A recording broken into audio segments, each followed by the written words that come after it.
Our team would like to present our hydrogen and methanol short-haul research project for Aero 2360, aerospace propulsion. Our team consists of Bailey Stone, Gouging Fane, Joshua Ryan, and Michael Brennan. The literature review was undertaken with the primary purpose to gain information on the operation and comparative power-specific fuel consumption of turboprops. The aircraft we have decided to analyse for this task is a Bombardier Q400, which utilises the Pratt & Whitney PW150 turboprop engine as its main form of propulsion. The power-specific fuel consumption of the PW150 isn't released to the public, so we used multiple sources to get a range for this engine.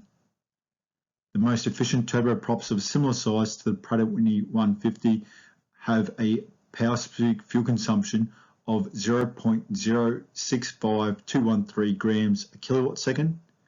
The least efficient have a power-specific fuel consumption of 0.087876 grams a kilowatt second.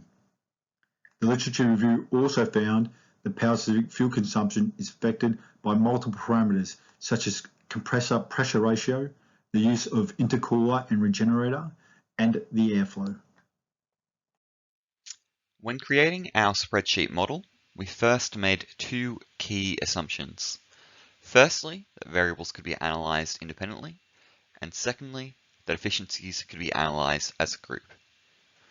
Then, for our initial values, we first followed the Bombardier Q400-8 specifications, following its feed in cruise and its approximated turbine entry temperature and other features. For its engine, we followed that of the PW150 engine to get our compressor pressure ratio and our turbine pressure ratio. We then adjusted each of those values independently to try and find what would lead to an optimized PSFC value for our hydrogen engine. When changing the compressor pressure ratio to see what impact it would have on the PSFC, we found that the higher the compressor pressure ratio, the higher the PSFC. As such, to minimize PSFC, we should have a low compressor pressure ratio if at all possible. For our turbine pressure ratio, however, it had the opposite effect.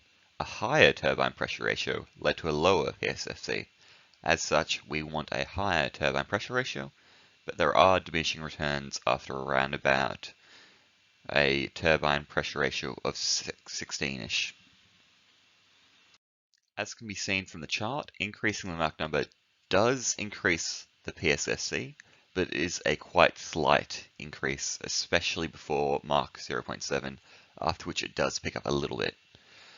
Then for the adiabatic efficiencies, we can see that increasing the adiabatic efficiencies greatly decreases PSFC, and as such that should be aimed to be minimized as a priority, whilst increasing the turbine entry temperature does reduce PSFC, especially before 1000 Kelvin, after which it does diminish a bit.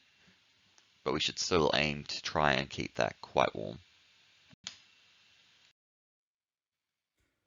About the fuel mass burn and the fuel tank volume, it is about the flat range 500 km is a short range flight, and the density of hydrogen is about 70 kg/mm, and 17819 kilograms of hydrogen we need to use of fire, and the final volume of tank is about 264 centimeter.